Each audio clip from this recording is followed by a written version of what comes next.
Way back on Two Geeks in a Marketing podcast, we reviewed Flash Gordon, which of course had a soundtrack, an amazing soundtrack by rock band Queen. Today's film also has a soundtrack by rock band Queen. It's another sci-fi cult classic, and it is Highlander. Pascal, do you like this film, or do you like this film? I absolutely adore this film. I adore everything, including its flaws, including, what sometimes doesn't work so well. And for me, it's two things. It's the nostalgia and memory of going to see this movie with my own pocket money. At the time when it came out in 86, I would have been 17. And the sense of pride that a French national was the big star, Christophe Lambert, as we call him where we're from. But also, the storyline which we're going to go into, and it was such a romantic movie. It was an action movie. It was on occasion a sad movie, and carried up by the soundtrack and the songs from Queen is just a wonderful, again, contribution to the world of cinema. Yeah, now, maybe there are people listening to the show who haven't seen this film, but I'm suspecting that most people have, so I'm not worried as I might be for more recent films as to actually spoiling it. So, very briefly, you've got this character, Connor MacLeod, played by Christopher Lambert, as you say, and he's the Highlander of the title of the film, and he goes into battle with his brothers, and during the battle, he gets stabbed right through the heart by this gigantic, murderous Kurgan character, which is played by Clancy Brown. Gigantic guy. And of course, everybody thinks that that's the end of Connor MacLeod. But of course, he comes back to life because Connor is immortal. And the rest of the film is in the present day with multiple flashbacks to his time living through history. So some of it is set in the Highlands of Scotland, some of it is set in Renaissance France, I think, some of it's set during World War II, and then of course we've got the up-to-date scenes, and it of course culminates in this great big sword fight between Connor MacLeod and the Kurgan and Clancy Brown at the end in this special effects filled bonanza epic finale to the film. But as you say, it's more than just two people fighting with swords. You've also got the heartbreaking elements of the lady that he marries effectively way back in the past. And of course, he's immortal and he gets older. And she gets older. He stays the same. And eventually, sadly, Heather, his wife, dies. And that's accompanied by Queen's Who Wants to Live Forever song. Honestly, Pascal, I always end up in tears during that scene. It's the combination of the way they shot it in the Highlands, the fact that she's grown old and he's stayed the same, and that music in the background. Honestly, absolutely dagger through the heart every time. Interestingly, when we do film marketing, usually what happens, I end up watching the film afterwards because I'm so excited. I did the reverse on this occasion. I just couldn't resist because I absolutely love this film. I watched it last night again. And I was saying to Denise, there was nobody else but Freddie Mercury that could have sang that song. No. And as I'm talking to you, I feel myself quite moved because it's that awful curse, which is a curse really of immortality. And in fact, the reason why they are all fighting each other, and we have this, incredible sentence which has carried, I think, the marketing campaign, which we'll discuss in a moment. There can be only one. The gift of mortality, so that then you can love, then you can have children, and essentially probably enjoy life a lot more. Yeah, absolutely. I mean, again, it's a juxtaposition, isn't it? Because there are so many movies that have been made about people trying to find a way of becoming immortal. But this guy, and indeed all the immortals in the film, all they want to be is mortal. They actually want to be normal like the rest of us. And yeah, and you're right, Freddie Mercury, nobody else could have sang that song, but the other songs in there, It's a Kind of Magic, yes. One of Queen's biggest hits, and that line is actually used by Connor MacLeod several times during the film, isn't it? When he comes back to life, It's a Kind of Magic. It's phenomenal. And so many. I mean, you're thinking back to Flash Gordon, which was the other Queen soundtrack film. so many quotable quotes in that film, but this one again, I could recite so many lines from this film because it's so quotable. What is interesting for me as the first-time viewer, if I cast my mind back to 1986 when it was released, I think for us it was the summer of '86. It was released in the spring of '86 in the US, and we'll come back to that. But I had never seen Scotland showcased in that manner. So if you must understand, for me, as this French teenager, I've not travelled much back then. I mean, we knew quite a bit of France and Spain and so on, but Scotland was something that we knew about, and we had some ideas about it. But when you sit on the big screen, and I think the director and director of photography have done an amazing job to choose amazing locations, which I know sometimes people say, oh, it plays like a tourist board, kind of video clip, the way they've chosen on purpose some of those landmarks. But in 1986, I hadn't seen any of that. No, I mean, it was filmed at Island Castle, wasn't it? Which is spectacular. It's just up the road from where I live, of course. And I suppose we also ought to mention Sean Connery. Yes. Sean Connery. Ironically, you've already said Christopher Lambert is a French actor playing a Scot, and in this film, Sean Connery, who is a Scot, is actually playing a Spanish swordsman, which is a bit bizarre. But obviously, Conor MacLeod and Ramìrez, who is Sean Connery's character, come together in the past, and Sean Connery is the other immortal, but effectively teaches Conor MacLeod how to become a swordsman, and of course they have a fabulous relationship. But you've always got it in the back of your mind. The first time I ever saw that film, I'm thinking, well, if they're heading towards this day where there can only be one. One scenario could have been that Conor MacLeod would have had to have fought Sean Connery for the prize at the end of the film. Of course, that doesn't happen because the Kurgan comes along and takes Sean Connery's head before Lambert does. But I just always thought there was that hidden subtext there. But one of Sean Connery's best performances, I think, beyond James Bond. In fact, when people say Sean Connery, apart from James Bond, his role in this film is always the one that I think about. Yeah, you're right. And what was interesting, he played the role of the mentor in screenwriting terms. Is not actually on screen for very long, but those scenes that he, with Christopher Lambert are just so memorable. Although I will say that on occasion, Clancy Brown pretty much steals the show. Oh, he's just the epitome of evil, isn't he? Hello, pretty. He's got that. He's got a very deep and gurgly voice, because early on in the film, I think Conor MacLeod swipes him in the neck, doesn't he? That's Ramìrez. Only because I saw it last night. I can correct you.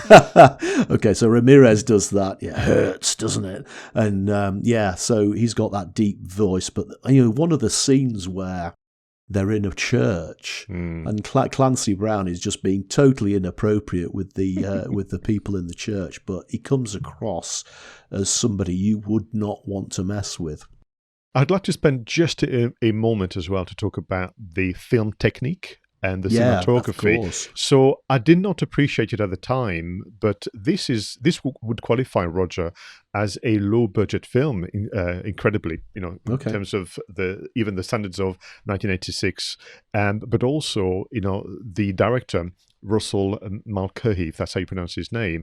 This was his second feature film, but he had a long track record in doing music videos as well as TV adverts, which is also, as we know, the career and the journey of Ridley Scott. And I think you can see that into the pace of the movie, the way the camera is moving all the time. It's rarely kind of sat on a tripod just doing the usual framing, but also on occasion you can tell that they were rushed. And this is the kind of things you can forgive, because ultimately the result is so outstanding. And the one thing that at the time I remember, and to this day I still applaud them, are the transitions between past and present and present and past. The most famous one is when Christopher Lambert, now called Nash, because of course every 30, 40 years he has to change his identity being an immortal, is sat in his New York apartment and he's just thinking through, what to do next.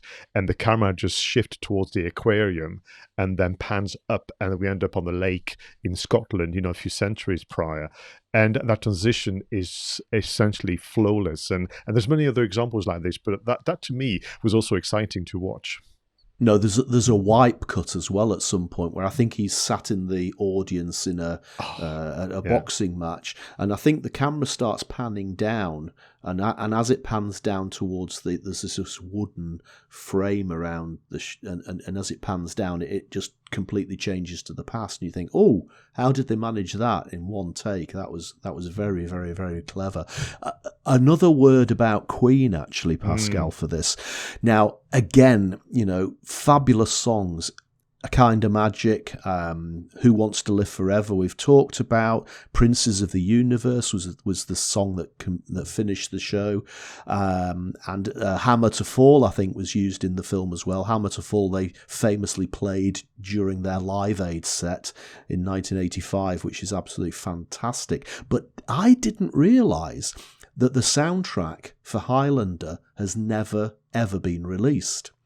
There's been an EP with a couple of bits of orchestral music on, but there's never been a release of the soundtrack. Now, Queen themselves, in 1986, 1987, did release an album which was called A Kind of Magic, but effectively they included on that album remixes, in some cases completely different mixes, of the songs that were in Highlander.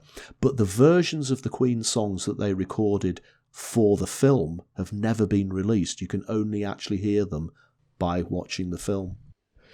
It's actually a wonderful bit of trivia, but also shows what can happen, and it's almost something that needs to be corrected somehow. But of course, this year I just realised is the 35th anniversary of Highlander. So if I have no doubt, distributors are listening to the Two Geeks and the Marketing podcast. So just let you know that you should really do a formal release of the soundtrack. People would adore that. Shall we try and spend a bit of time on the marketing, Roger? Yeah, we probably better had, haven't we? We probably better had. So, this was in 1986. I can't actually remember much of the marketing for this film, although I'm pretty sure that I understood the buzzwords in advance, like there can be only one and it's a kind of magic. So, did they use those straplines in the marketing campaigns? Well, I think in terms of marketing campaign, they actually pulled together one of the best example of what a movie trailer should do and should be. So I would highly encourage people to go on YouTube, because that's where you can find all this amazing stuff, and watch what would be at the time a long trailer. It's 2.5 minutes for a movie, and the way in which the trailer reveals a story but actually keeps so much mystery, and the way in which the different characters are given equal importance. So you have Ramìrez, you have Rachel, you have Heather, you have the Kurgan, and so on. And they have snippets of dialogue that literally says to you, this is a story that I need to discover. Of course, you have the snippets of the sword fight and so on. And can I just say that it's absolutely fascinating for me to observe that sword fighting and this business of using swords in a world of cinema is really present all the time. Indeed, we know that the writer of the original kind of treatment, Gregory Wilden, was inspired by Ridley Scott's 1977 movie, The Duelist, which is about those two individuals who are chasing each other, not quite across time, I would say, but certainly across land, to essentially finish a duel. So the trailer was really, really well crafted, and it shows that they put the time into that. I think the posters, they kept changing. So you have this beautiful one, which is almost like hand-painted poster of the main character during what we now know to be the Quickening. And then you had one which was more of a promo photo of Christopher Lambert, kind of wearing a brand new costume with the kind of Highland landscape behind him, which I think was usually the cover of the VHS cassette and DVD. But after that, really, Roger, it was word of mouth. But here's the thing that I discovered more recently. There was definitely a split between the marketing machine and campaign in the US and the one in Europe. The US distributors deemed the movie to be far too European, Therefore, he would not work, and therefore they didn't really bother much. They also asked for the film to be cut. So the film in the US was nearly 10 minutes shorter. Why? For example, they felt that Kurgan being rude in a church would not be right for the American audience, so they had to cut that.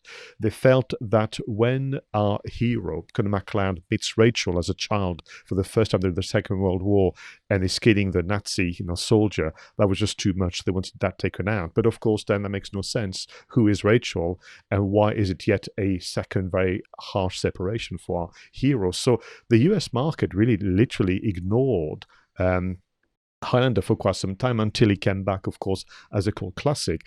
I had some, sympathy because, of course, 86 was the year of Stand By Me, Platoon, Top Gun, The Fly, Short Circuit. So there was a lot of other movies to be promoted. And I think really it was Europe and the UK that kind of really were behind the film. Well, I mean, it showcases Scotland, obviously, as we've said already. But, the vast majority of the film is set in present-day America. So, it's baffling now, looking back, to think why they would do that. And again, to me, the church scene, that is the Kurgan, isn't it? That is him being evil. And, oh, for goodness sake, and the backstory of Rachel. The whole film is layered. The mortal people's lives are layers within Conor MacLeod's overall life, and by cutting the layers out like they did by editing the film is just a monstrous, monstrous thing to do to such a fantastic film. You can just imagine the American distributors saying, "Can you just make it more of a fighting film?" And he said, "No," and maybe you're right. Maybe we have just a more nuanced sensitivity when it comes to storytelling in Europe, and so be it. Interestingly, this movie. Here we are 35 years later, still talking about it with much passion and really affection for it. The Christopher Lambert was at the Glasgow Comic-Con event last year, and I couldn't make it. Sorry, 2019, should I say? And he was treated like royalty, as you can well imagine. It so happens that when we see obviously Conor MacLeod with his cousins and family members and clan, and when they have a battle, they use actually a lot of the local residents from Glasgow for those scenes. Yes, yeah, and there's a lot of people within the Highlander film who have gone on to do massive things, like James Cosmo's in there somewhere. He played Connor's brother, or he's the guy with the great big ginger beard. I mean, he's been in loads of films, Game of Thrones as well. And there's a lady in the background as well who's very young, who's gone on. She's called something Imrie. I can't remember her name. Celia Imrie. Celia yes. Imrie. Yeah. She's been in loads of things. So, again, it's lovely to be able to spot people in films like this who effectively had bit parts, I guess, who went on to do bigger things. And again, interestingly, Heather, very, very pretty young girl in the film. And I can remember at the time being a 17-year-old boy thinking, wow, Heather is so pretty. I really like her. She actually turned up in the BBC series Poldark. She was the serving the cook effectively for Poldark in the Poldark series. So all of these people effectively in their early years as actors turning up in this fantastic film. Wow, Pascal, this has been a kind of magic, hasn't it, today, talking about this, and I'm sure we could carry on for a little bit longer, but it's probably time to wrap things up. But seriously, if you're listening to the podcast and you haven't seen Highlander, do please buy it, rent it, whatever. You need to see this film. Should also say, and we won't get into it other than me saying this, but the sequel, Highlander 2, utter garbage. So as far as I'm concerned, Highlander the film is it. I thought you were going to say there can only be one. There's only one Highlander. There can only be one Highlander, Pascal. There can only be one. So Everybody, thank you so much for listening to episode 34 of Two Geeks and a Marketing Podcast. It's been an absolute pleasure today talking about the marketing tech and the spotlights and everything, and of course, that fantastic film. So if you enjoyed the show, please do subscribe wherever you listen or wherever you watch. If you've got comments, leave those comments wherever you listen and wherever you watch. And if you've got suggestions for films you'd like us to talk about, do please get in touch. Until next time, go out there and make sure that your marketing is done right. I was Roger Edwards and he was Pascal Fintoni.